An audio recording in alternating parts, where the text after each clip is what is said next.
Me gustaría que abra su Biblia ahí en Romanos capítulo 5, versículo 1.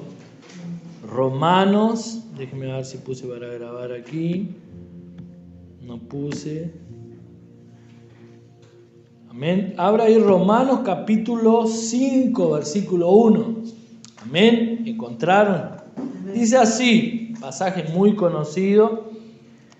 Dice Romanos capítulo 5, versículo 1. Vamos a leer todo el mundo juntos, si ya abrieron. Dice así: justificados por la fe. Vamos a hacer lo siguiente, porque a veces usted puede tener una versión diferente. Entonces yo digo, te repite conmigo. ¿Ok? Dice así: justificados pues por la fe tenemos paz para con Dios por medio de nuestro Señor Jesucristo. Amén. Cierre sus ojos, Padre, en el nombre de Jesús. En esta mañana nos rendimos ante ti y ante tu palabra. Tú dijiste que tu palabra es espíritu y es vida. Tú dijiste, Señor, que la fe viene por el oír y el oír el mensaje de tu palabra, el mensaje de tu evangelio. En esta mañana nosotros estamos aquí para oír tu palabra, oír el evangelio, oír, Señor, tu palabra que es poder de Dios para aquellos que creen. Abre nuestro entendimiento dándonos sabiduría, entendimiento, revelación de tu palabra en el nombre de Jesús. Amén y amén. Amén. Quería compartir hoy una palabra que se llama mantenga la paz y reciba el favor. ¿Verdad? Mantenga la paz y reciba el favor. Decía aquí Romanos capítulo 5, versículo 1, justificados pues por la fe. ¿Qué quiere decir justificado? Justificado quiere decir hecho justo. ¿Qué quiere decir hecho justo? Quiere decir que Dios no solamente perdona su pecado, ¿verdad? Dios no lo ve a usted como un pecador perdonado. Dios lo ve a usted como alguien que tiene la ficha limpia, ¿verdad? O sea que no es que su nombre fue al clearing y de repente lo borró y quedó el historial. No es, por ejemplo, que usted fue preso de repente y está libre, pero quedó el histórico, ¿verdad? Quedó el récord allí. No sé cómo es la palabra que se dice, el histórico, ¿verdad? De que, ¿cómo? El prontuario. El prontuario de que fulano de tal ya estuvo, ¿verdad? Y si usted va manejando en la calle y lo para la policía o algo y están chequeando ahí una revisión rutinaria, ¿qué es lo que sucede? Va enseguida a buscar la computadora, buscame quién es este aquí. Cuando busca ese fulano de tal, estuvo preso tal fecha, por esto, por aquello, saben quién es usted, ¿verdad? ¿Qué es lo que sucede? Eso es alguien que cumplió una pena o cometió un delito y tal vez pasó, pero queda el registro, ¿verdad? Con Dios no queda el registro, porque Él dice que en nuestros pecados, nuestra iniquidad, Él no se acuerda más. Entonces, cuando nosotros venimos delante de Dios, Dios entra en la computadora, coloca su nombre, fulano de tal, 0 delito, 0 crimen, ficha limpia, o sea, fue limpio totalmente porque Él nos perdonó todos nuestros pecados. Él perdonó nuestros pecados pasados, presentes y algún futuro. Y la Biblia dice justificados por la fe. O sea, hay gente que Dios perdona, pero ellos sienten que Dios no lo ha perdonado todavía. Entonces, esa justificación, a pesar que es una realidad, nosotros la tomamos por fe. Y la Biblia dice que una vez que tomamos esa justificación por la fe, tenemos paz para con Dios por medio de nuestro Señor Jesucristo. O sea, tenemos paz con Dios, ¿verdad? Tenemos paz con aquel que nos ama. Tenemos paz con aquel que nos conoce plenamente. Tenemos paz con aquel que nos ama profundamente. Tenemos paz con aquel que puede hacer todas las cosas, ¿verdad? Tenemos paz con aquel que puede resolver cualquier problema. Él es el soberano, el todopoderoso, el gran yo soy. Decíamos algunos domingos atrás. O sea, tenemos paz con Él. ¿Por qué? Por causa de la cruz, ¿verdad? Si creemos en Jesús y creemos todo lo que Él hizo, que Él quitó todos nuestros pecados, que Él quitó todas nuestras maldiciones, si creemos en la obra de la cruz, ¿verdad? Eso nos lleva a tener paz con Dios. Pero no solamente paz. Dijimos, ¿verdad? aquí en el inicio el tema de la palabra mantenga la paz para recibir paz y reciba favor. Una vez que tenemos paz, la Biblia continúa diciendo en Romanos capítulo 5, ahora versículo 2. Dijimos que el versículo 1 decía: justificados pues por la fe tenemos paz para con Dios por medio de nuestro Señor Jesucristo. Entonces lo primero que tenemos en Dios es que paz. Amén. Paz. Una vez que tenemos paz, continúa diciendo Pablo aquí a los romanos en el versículo 2, capítulo 5, por quien también, o sea, tenemos paz, pero también tenemos entradas por la fe a esta gracia en la cual estamos firmes y nos gloriamos en la esperanza de la gloria de Dios. O sea, la Biblia dice que por la fe, todo es por la fe, tenemos paz. Y una vez que tenemos paz por la fe, tenemos acceso. O sea, la paz es el ticket, es la entrada, ¿verdad? ¿A qué? A la gracia de Dios. ¿Y qué es gracia a Dios? Es favor inmerecido. O sea, la paz es el acceso. Por eso es que muchas veces no podemos tomar pozo o disfrutar de la gracia de Dios que Él tiene para nuestras vidas. ¿Por qué? Porque nos falta paz. Y la Biblia dice que la paz es la entrada por la fe al acceso, el acceso a la gracia de lo que Dios tiene sobre nuestras vidas. Muchos cristianos, ¿verdad?, actúan como si Dios estuviera enojado con ellos, ¿verdad? Muchos cristianos están esperando, ¿qué es lo que me va a suceder? Hay un dicho en el mundo, ¿verdad?, que la gente dice: estoy tan bien que tengo hasta miedo. ¿Ya escuchó ese dicho? Tal vez usted lo dijo alguna vez. Estoy tan bien que tengo hasta miedo. ¿Qué es ese miedo? Que me pueda pasar algo de tan bien que estoy. Pero ¿qué es lo que sucede? Muchos cristianos, ellos actúan como si Dios estuviera enojado con ellos, como si Dios fuese malo, estuviera esperando, ¿verdad?, que ellos hiciesen cualquier cosa para castigarlo. Dios está esperando para castigarme, ¿verdad? Y muchas veces le dan más valor o más capacidad al diablo, al poder del diablo en su vida, que al poder de Dios para protegerlo, ¿verdad? Mucha gente le da más valor, habla más del diablo que de Dios, habla más: para el diablo hizo esto, el diablo, y en la boca le dan más poder, más valor al diablo que a Dios, cuando en realidad Dios es más poderoso, ¿verdad? Dios es poderoso para hacer mucho más de lo que creemos, pensamos. ¿Qué es lo que usted cree que Dios puede hacer? ¿Qué es lo que Dios puede hacer? Yo creo que Dios puede hacer todo. Hay algo, la Biblia dice, hay algo imposible para Dios. ¿Usted cree que hay algo imposible para Dios? ¿Quién cree que hay algo imposible para Dios? ¿Verdad? ¿Cuántos creen que Dios puede hacer todo? Que todo es posible para Dios. Eso cree usted, y la Biblia dice que Dios puede hacer mucho más de lo que usted cree. Entonces, ¿qué más de eso? ¿Qué más que eso hay? ¿Verdad? Dios dice entonces que a través de esa paz, ¿verdad?, tenemos acceso. ¿Se acuerda que dijimos en unas palabras anteriores sobre la gloria?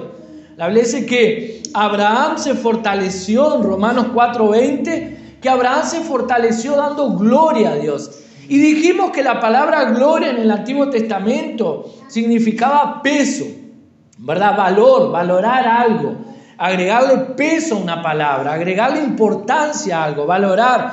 Pero en el Nuevo Testamento la palabra gloria, ¿se acuerda que dijimos que significaba una buena opinión al respecto de algo o de alguien?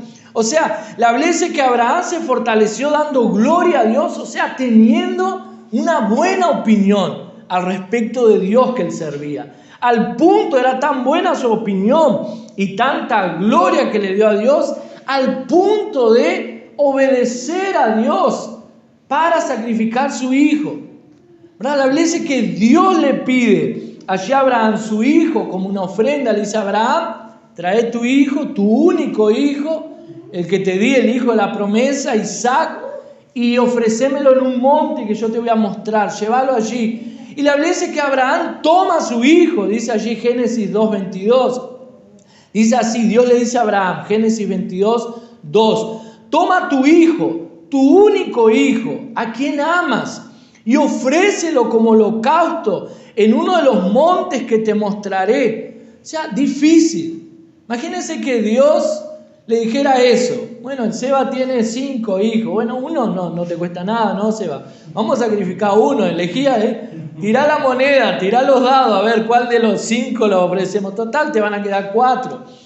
¿Verdad? ¿Harías eso? No. Dios le dice a Abraham, tu único. O sea, él no tenía 5, tenía un único hijo que era el hijo de la promesa. Y Dios le dice, tu único hijo, tráelo y ofrece como holocausto. Y Abraham creyó en Dios.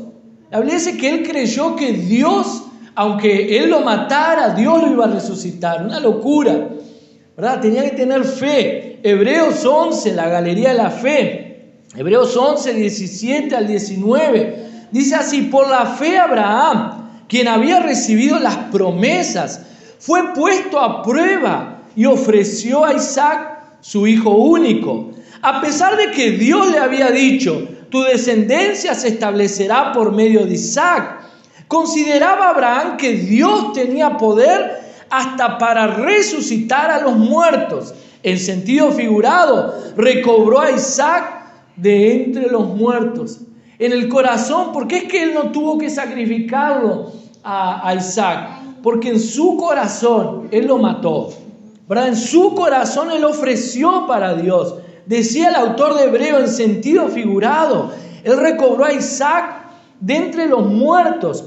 O sea, Abraham sabía que Dios estaba cuidando de aquella petición que le hizo. Y es interesante porque mientras Abraham subía aquel monte con su hijo para ofrecerlo como sacrificio, Dios ya estaba proveyendo el sacrificio, un cordero. Mientras Abraham subía por un lado del monte, ¿verdad?, con su hijo, del otro lado del monte estaba subiendo ya el carnero, el cordero que iba a ser sacrificado. Porque la Biblia dice que Abraham toma aquel cuchillo, coloca a su hijo, coloca el altar, coloca la leña. Su hijo le dice, papá, está la leña, está el cuchillo, está el fuego y la ofrenda, y el sacrificio, y el animal, ¿dónde está?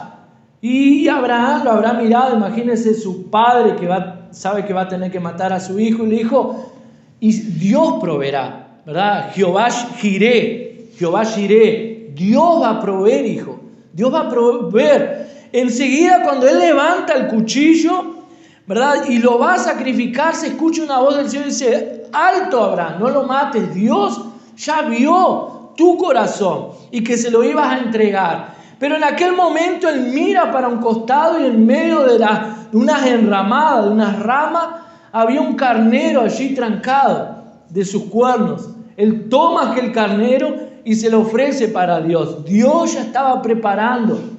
Mientras él caminaba por un camino difícil, subiendo una montaña, subiendo un lugar alto, Dios estaba del otro lado trabajando para proveer lo que él necesitaba. Mientras Abraham caminaba por una situación difícil, Dios ya estaba preparando la solución, ¿verdad? Por eso que él confiaba, por eso que él tenía paz en entregárselo a Dios, ¿verdad? Y es importante, ¿por qué? Porque esa paz nosotros necesitamos tomarla como posesión. La paz no es algo que viene así, porque ¿quién está en paz teniendo que entregar su hijo? ¿Verdad? ¿Quién está en paz en medio de una lucha y un problema que es difícil? ¿Quién consigue quedarse en paz? ¿Verdad? Jesús dice, la paz os doy, la paz os dejo, no como el mundo la da, yo la doy, o sea, es algo que Cristo da. Esa paz es algo que no es natural, es algo que es sobrenatural, ¿verdad? Por eso que la Biblia dice que nosotros necesitamos tomar pose de esa paz. Allí Job, capítulo 22, versículo 21, y yo coloqué aquí la versión Dios habla hoy. Podés poner la versión que la NBI pones, Juan, o la que... Job, capítulo 22, versículo 21. Job 22, 21.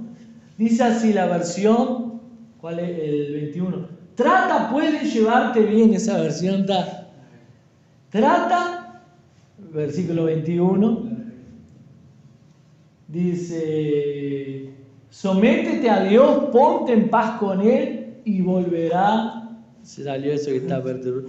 La NBI, la versión Dios habla hoy, dice así: ponte de nuevo en paz con Dios y volverás a tener prosperidad. O sea, ¿qué es lo que decía ya Romanos, que leímos capítulo 5? ¿Verdad? Que decía, vamos a volverlo aquí a leer: justificados pues por la fe tenemos paz para con Dios por medio de nuestro Señor Jesucristo, y también tenemos entrada por la fe a la gracia a la cual estamos firmes. O sea, Romanos dice que tenemos paz, y a través de la paz, todo por la fe, tenemos gracia, ¿verdad? La gracia está sobre nuestras vidas. Aquí Job decía: ponte de nuevo en paz con Dios y volverás a tener prosperidad. O sea, ¿cuál es la clave para tener prosperidad? Es tener ¿qué? Paz. Lo dice el autor de Hebreo, de Romanos, y aquí lo dice Job: ponte en paz con Dios.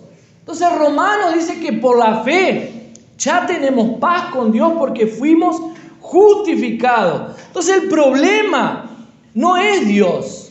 El problema no es que Dios no nos da paz. El problema tiene que ver con nosotros. Y aquí Job dice: ponte en paz. O sea, es una decisión. Yo decido estar en paz. Yo decido descansar en Él. Yo decido colocar mi problema en Dios. Señor, aquí está el problema. Vos lo vas a resolver porque yo no lo puedo resolver. Estoy en paz. Descanso. Y Él dice que una vez que yo me pongo en paz con Dios, volverás a tener prosperidad. Y aquí esta palabra prosperidad, muchos pueden tenerla como plata, ¿verdad? No, si me pongo en paz, Dios me va a dar recursos, Dios me va a dar dinero, ¿verdad? Esa prosperidad aquí tiene que ver con lo que usted está necesitando. Amén. Es por la fe, necesitamos tomar pose de esa fe, necesitamos descansar en el Señor, ¿verdad? ¿Por qué? Porque si creemos que Dios está en su futuro, estamos seguros. Yo estoy en el presente pasando por una situación, pero Dios está en el control de mi futuro. Él sabe mi futuro, Él sabe lo que voy a vivir, ¿verdad? Si estoy en Cristo, la Biblia dice que debemos esforzarnos para entrar en el descanso, ¿verdad? En el descanso, que es la promesa. En el Antiguo Testamento, la tierra prometida era Canaán. Pero en el Nuevo, según el autor de Hebreos, es el descanso, ¿verdad? Debemos esforzarnos para entrar en el descanso. Lo único que debemos esforzarnos para hacer en la Biblia es que entrar en el descanso. Porque Dios no nos hizo para ser seres humanos hacedores de cosas, ¿verdad? Dios no está preocupado que usted haga cosas para Él, sino que Dios está preocupado en que usted crea y entre en el reposo, ¿verdad? Crea y entre en la promesa, descanse, pueda descansar en Él. Cuando usted descansa en Él, Dios pelea sus batallas, ¿verdad? Cuando usted descansa en Él, Él va delante de usted. Usted ve las promesas, usted ve las batallas de Dios en el Antiguo Testamento. Dios le decía: mirá, Gedeón, juntá hombres para salir a la batalla. Y él vino con 22.000 hombres, no son muchos. Decirle que los que están con miedo que se vuelvan a su casa. O sea, los que están con miedo, mire que no le voy a decir nada, pueden ser sinceros. De repente, ¡yum!, desapareció casi todo el mundo, quedaron unos miles nomás ahí. Ahí Dios le dice: no, son muchos todavía. Gedeón habrá pensado: pero Señor, ¿cómo son muchos si el ejército de ellos son millares y millares? Yo estoy con unos miles apenas. No, son muchos. Llevarlo a tomar agua. Aquel que tome agua como un perro que lamba el agua, ese descartalo.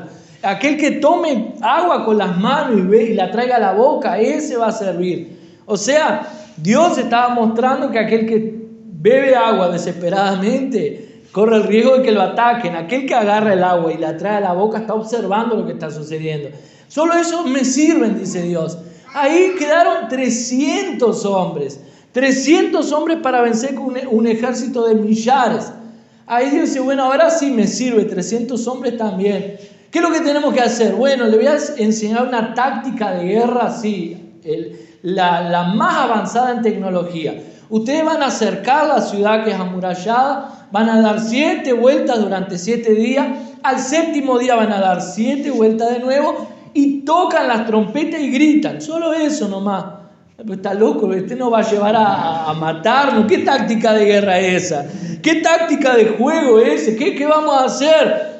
Dios dice, no, tranquilo, como dice cierto hermano por ahí, tranquilo, yo estoy en el control, ustedes no tienen que hacer nada, yo voy a pelear sus batallas, ¿verdad? Cuando tenemos paz, ¿verdad? Cuando tenemos confianza en Él y descansamos en Él, Él va peleando nuestras batallas, Él va adelante. Dios no lo deja desamparado, Dios no lo deja tirado, aunque muchas veces no podemos entender lo que Él está haciendo, ¿verdad? La Biblia dice que todas las cosas cooperan para nuestro bien. Entonces allá adelante Él nos va a sorprender, ¿verdad? Porque somos valiosos para Él. Usted es valioso para Dios.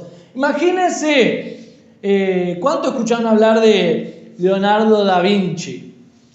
Un pintor famoso. Los cuadros de él valen millones de dólares, ¿verdad? Y lo interesante es que casi todos esos pintores famosos y artistas famosos quedaron famosos después que murieron. La mayoría de ellos nunca disfrutaron de esa popularidad toda. Pero imagínense que de repente están moviendo una casa que vivió Da Vinci hace no sé cuántos años y allá encuentran debajo de una pared o debajo del piso una pintura un dibujo que él había hecho. Pero era un dibujo así. Te digo que esos artistas, normalmente esos cuadros, la gente para y mira, wow, qué interesante. Usted mira y Cristian hace un dibujo mejor que esto. ¿Qué es esto? ¿Qué es? Un cuadrado, un pintado de rojo, de azul, ¿qué es eso? ¿Verdad? Pero es famoso porque lo hizo Leonardo da Vinci. Si usted encuentra un rasguño, ¿verdad? Un dibujo que él comenzó a hacer, y si lo llegan a comprobar que era de Leonardo da Vinci, valen millones de dólares, ¿verdad? ¿Por qué? Porque el dibujo es bueno, porque el trabajo es... Porque ¿quién lo hizo? Leonardo da Vinci. Entonces el valor no está en el trabajo, el valor está en el que lo hizo. Ahora imagínense, nosotros fuimos creados por el Creador, el que hizo los cielos y la tierra. ¿Qué será que es más importante? ¿Un dibujo, un rasguño o usted? Nosotros somos importantes. El valor no está en el dibujo, el valor está en quien lo hizo, la persona que lo hizo. Entonces el valor no es que nosotros seamos valiosos, pero el que nos hizo es importante, y como el que nos hizo es importante, nosotros somos importantes. Debajo ahí de nosotros está la firma de Él, hecho por el Todopoderoso, el Soberano, el Creador de los cielos y la tierra. Tenemos valor, ¿verdad? Tenemos a alguien que nos da ese valor. Y allí Job continúa diciéndote, reconcílianse con Dios y tendrán paz y prosperidad, y la prosperidad les será restaurada. ¿Verdad? Esa prosperidad, como dijimos, muchas veces no es tener dinero solamente. Dios nos prospera de acuerdo a nuestra necesidad. Imagínense, aquellos hombres estaban pescando, Pedro, allí Juan, estaban pescando y de repente no pescaron en toda la noche y Jesús viene donde ellos estaban y dice, ¿alguien aquí quiere que yo sane su suegra? ¿Verdad? Pensá que ya sanó la suegra de Pedro. ¿Alguien aquí quiere que sane su suegra? No, la necesidad que ellos tenían era ¿qué? Pescar. No habían pescado nada, ese era el trabajo de ellos. ¿Qué es lo que hizo Jesús? Vino y les dio tantos pescados, se tiran la red allí al lado derecho, trajeron tantos pescados que no lo podían levantar y tuvieron que llamar a los otros barcos que estaban alrededor, porque el barco se hundía. Ahora imagínense aquellos 5.000 hombres que estaban con hambre y Jesús le dice, alguien después de varios días de escuchar a Jesús, Jesús le dice, ¿alguien aquí quiere un milagro de sanidad? ¿Verdad? Tal vez alguno podría querer, pero ¿cuál era la necesidad de ellos? Hambre. ¿Qué es lo que Jesús hace? Multiplica el pan y les da de comer. O sea, Dios trabaja de acuerdo a nuestra necesidad. Él lo va a prosperar de acuerdo a la necesidad que usted tiene. Amén. ¿Te cree que es así? Amén. La Biblia dice que Dios quiere que sea así. Dios quiere hacer así, ¿verdad? Dios quiere que nosotros tengamos días felices. ¿Cuántos creen? Amén. La Biblia dice, ¿verdad?, que Él quiere que tengamos días felices. Pero primera de Pedro, capítulo 3, versículos 10 y 11. Él dice así: porque el que quiere amar la vida y ver días buenos, ¿cuántos quieren amar la vida? ¿Verdad? ¿Cuántos quieren ver días buenos? Dice así: refrene su lengua del mal y sus labios no hablen engaño. Apártese del mal y haga el bien. Busque la paz y sígala. O sea, tener días felices y amar la vida, ¿verdad? Es levantarse a cada mañana y decir: ay, qué lindo aire ese, qué bueno.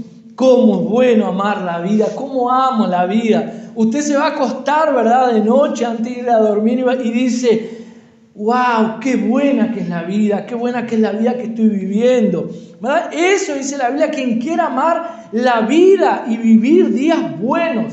Hay una versión que dice días felices. ¿Quién quiere amar la vida aquí? Amén. ¿Quién quiere ver días buenos? Amén. Dice la Biblia: refrene su lengua del mal, ¿verdad? Y refrenar su lengua del mal no es solamente pare de hablar malas palabras, ¿verdad? Refrenar la lengua del mal es pare de hablar contra la verdad de Dios, pare de hablar contrario a la palabra de Dios. Cuando usted dice: no, está todo mal, no, nada me pasa conmigo, todo le pasa a los otros, no, Dios se olvidó mío, Dios no va a hacer en mi vida, usted está hablando mal. ¿Se acuerda que dijimos que la gloria era una buena opinión al respecto de Dios?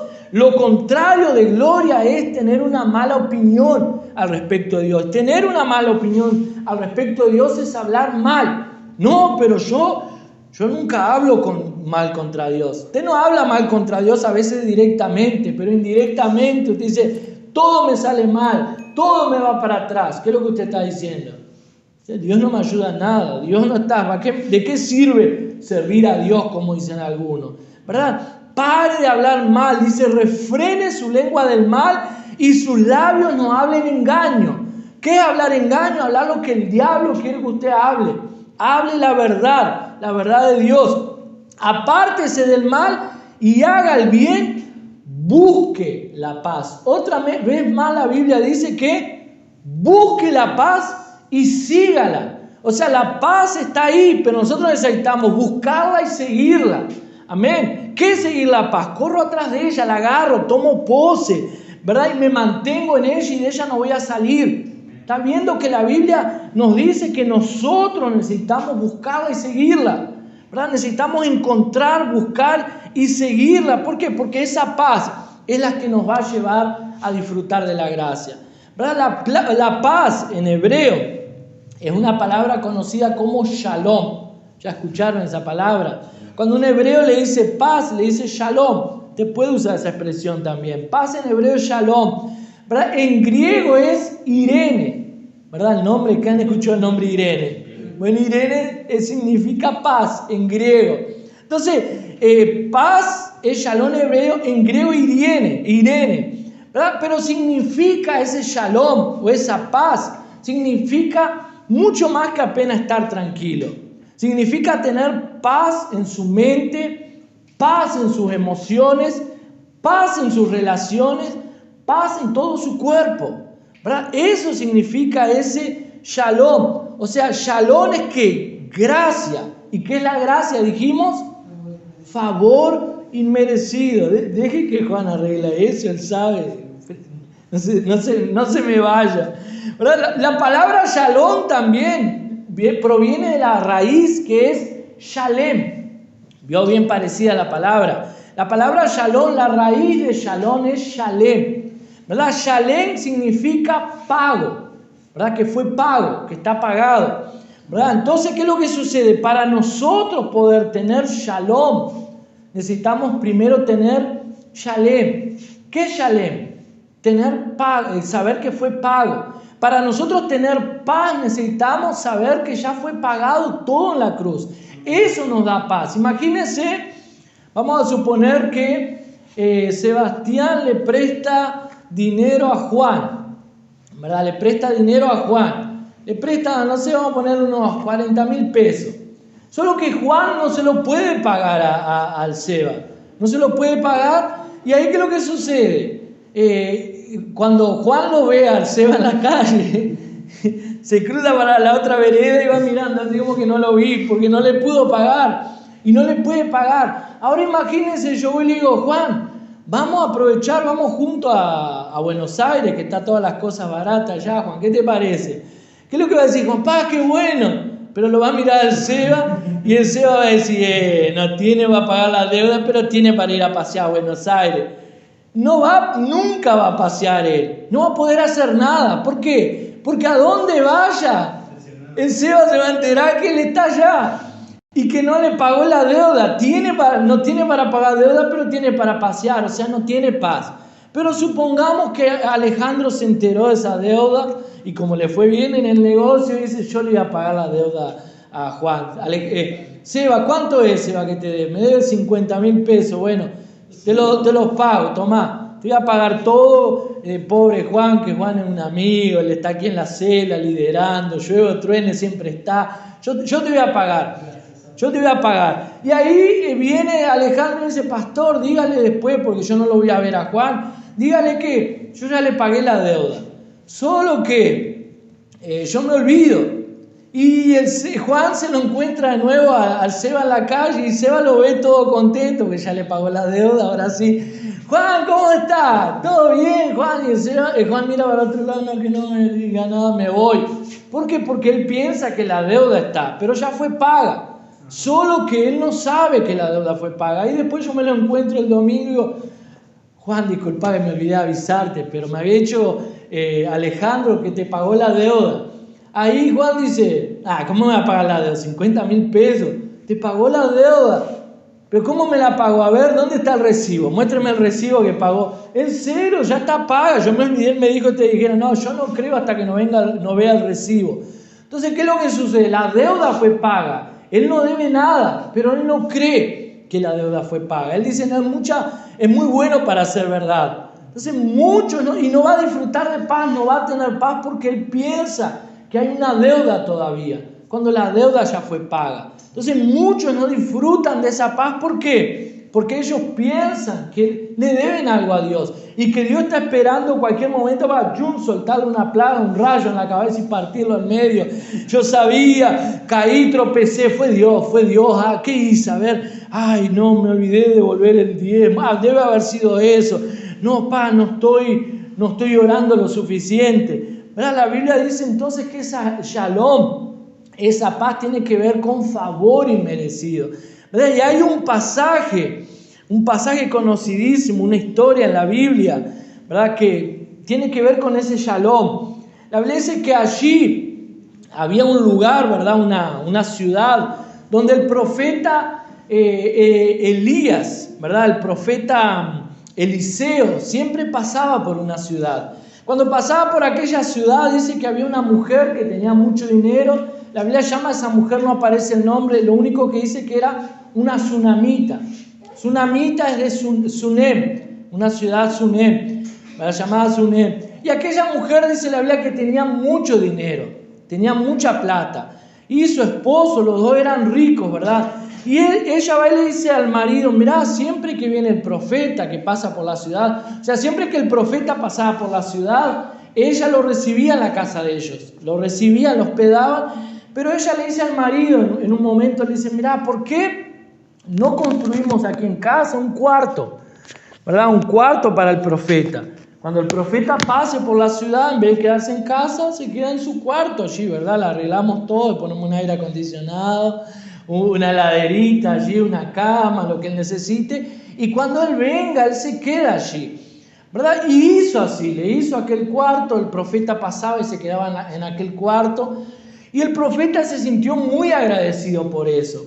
Entonces él va y le dice a su criado, Giesi, que era su siervo, le dice, ¿qué puedo? Preguntarle a la mujer, preguntarle a esta hermana, ¿verdad? En aquella época no se diría hermana, pero preguntar a esta sunamita qué es lo que ella quiere que yo hable delante del rey, que yo la pueda ayudar, ¿verdad? ¿Qué quiere que yo hable a su favor delante del rey?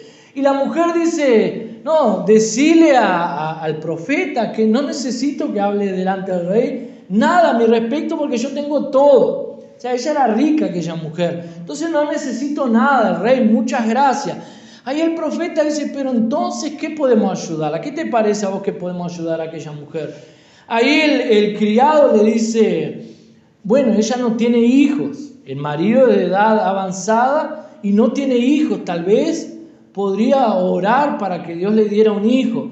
Ahí el profeta va y le dice, manda a decirle a la mujer en 2 Reyes 4:16, dice así, 2 Reyes 4:16, Eliseo le dice a la mujer, el próximo año por este mismo tiempo abrazarás un hijo. Entonces la mujer, ¿qué es lo que sucede? El profeta Eliseo ora por aquella mujer y al año siguiente aquella mujer que era estéril, que no podía tener hijos, tiene un hijo. O sea, fue así el sueño de la vida de ella, ¿verdad? Era algo que el dinero no le podía dar. Aquella mujer materialmente no necesitaba de nada, pero sí necesitaba algo que las mujeres saben, ¿verdad? Una mujer que no puede tener hijos se siente vacía, incompleta. Ella tenía dinero, tenía todo, pero probablemente se sentiría incompleta por no poderle darle hijo a su marido. Y ahí el profeta ora, ¿verdad? Por ella, tiene un hijo, pero pasa el tiempo, el hijo crece y en cierta ocasión se va a trabajar con el padre en el campo y el hijo comienza a gritar, ¡ay, me duele la cabeza, me duele la cabeza! El padre va y manda a sus criados, ¿verdad? Sus siervos, que lleven al niño y se lo entreguen a su madre, ¿verdad? Dice allí 2 Reyes 4, 20, 21. Dice, y habiéndolo él tomado y traído a su madre, estuvo sentado en sus rodillas hasta el mediodía y murió. Ella entonces subió y lo puso sobre la cama del varón de Dios y cerrando la puerta se salió. O sea, ¿qué es lo que sucede? La Biblia dice que aquel hijo estaba con el padre lo manda con un criado a que se lo lleven a la madre. Llegando a la casa con la madre, el hijo muere. La madre lo tiene, imagínense que la madre, el único hijo que tenía, ¿verdad? Que oró y Dios se lo dio y ahora se muere allí en sus rodillas, en sus piernas. Y ahí, ¿qué es lo que hace? La mujer manda a llamar al marido. Capítulo 4, versículos 22 y 23. Llamando luego a su marido, le dijo, te ruego que me envíes, que envíes conmigo a alguno de los criados y una de las asnas, para que yo vaya corriendo al varón de Dios y regrese. Él dijo, ¿para qué vas a verle hoy? No es nueva luna, ni día de reposo. Y ella respondió, paz. El que está leyendo ahí, ¿verdad? El versículo 23. Esta versión, podés dejar esa versión.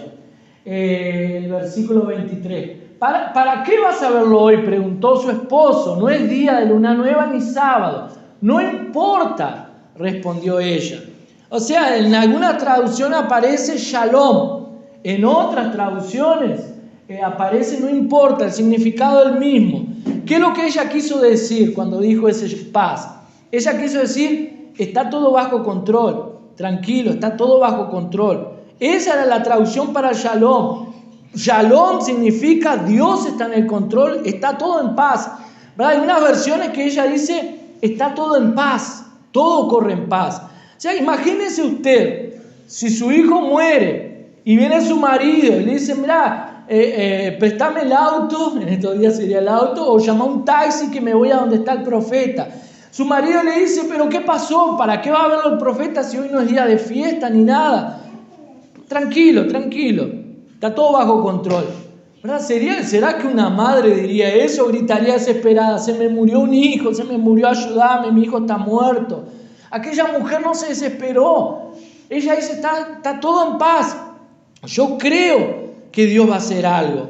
¿Verdad? Ella podía haber declarado muerte, pero ella declaró paz. ¿Verdad? Y esa paz es lo que ella estaba diciendo, está todo en paz. Ahí entonces, versículo 24 al 26, 2 Reyes 4, del 24 al 26, dice así, entonces ensilló la burra y ordenó al criado, anda, vamos, no te detengas hasta que te diga. La mujer se puso en marcha y llegó al monte Carmelo, donde estaba Eliseo, el hombre de Dios. La vio a lo lejos y dijo a su criado Giesi: mira, ahí viene la tsunamita, corre a recibirla y pregúntale cómo está ella y cómo están su esposo y el niño. El criado fue y ella respondió que todos estaban bien. Hay una versión, tal vez la que usted tenga, que dice Shalom, paz, ¿verdad? Ella respondió que todos estaban bien. En otras palabras, lo que ella respondió es Shalom, paz, está todo bajo control, estamos todos bien.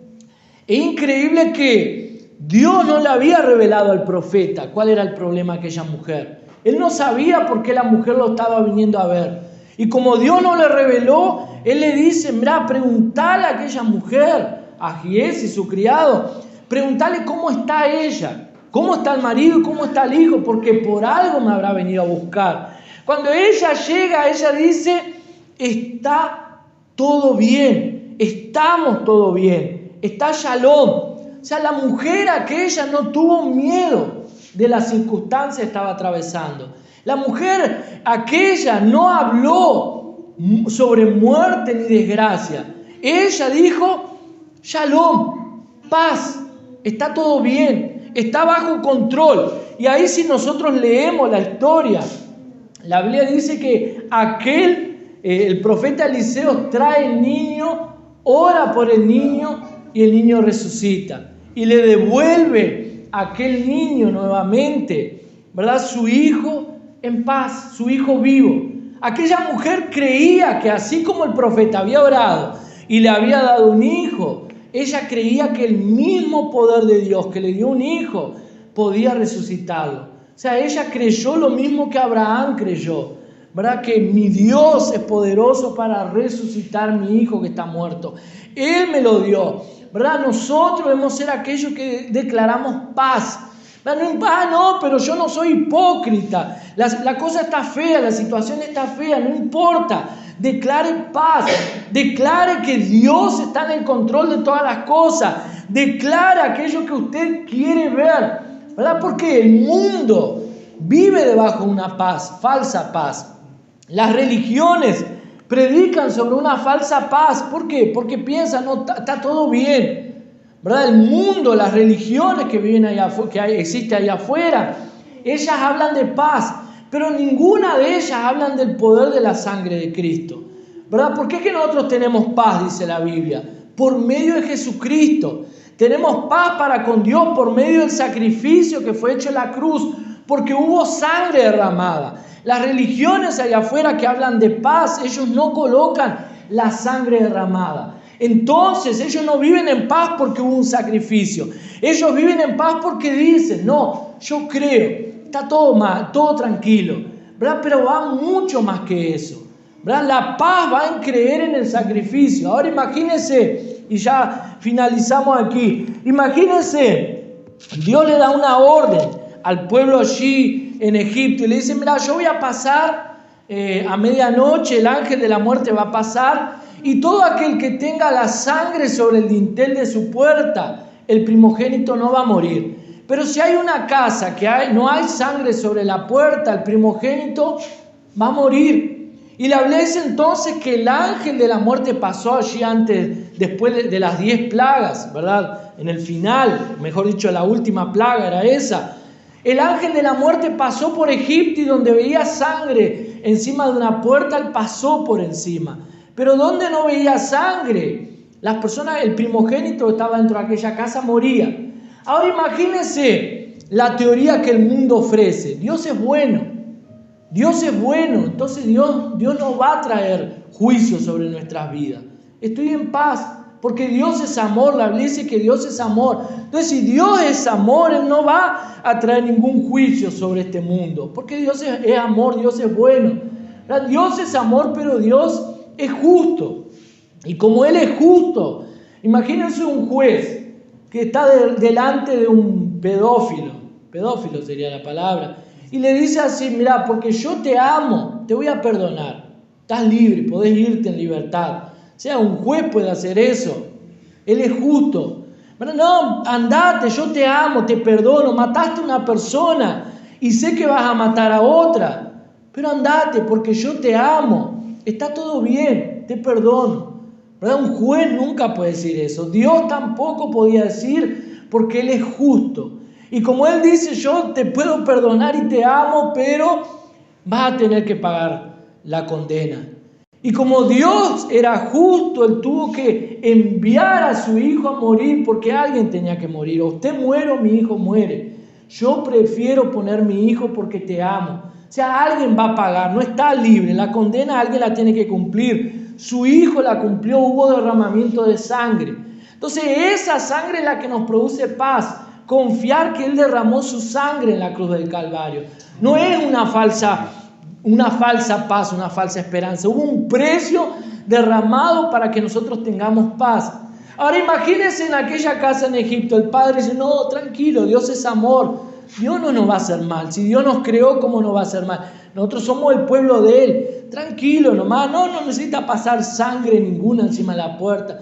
Vamos a quedarnos en paz, Dios es amor. ¿Qué es lo que hubiese pasado con aquel padre, aquel primogénito? Moría, porque Dios es justo y Dios tenía que cumplir lo que Él dijo. Ahora imagínense el otro padre que estaba con el hijo y tengo miedo. Papá, yo también tengo miedo. Sí, yo también tengo miedo, hijo. Y si muero, vamos a poner la sangre encima de la puerta. Y colocó la sangre encima de la puerta y vamos a esperar que lo que pasa. Y ahí viene, se escucha un ruido, se escucha algo pasar. Imagínense los dos, el padre con el Señor, por favor no me lo mate, que Él se salve. Pero pasó la sangre sobre la puerta. Cuando pasa el ángel de la muerte, muere el hijo de ese padre. Estaba con miedo, estaba dudando, tenía miedo.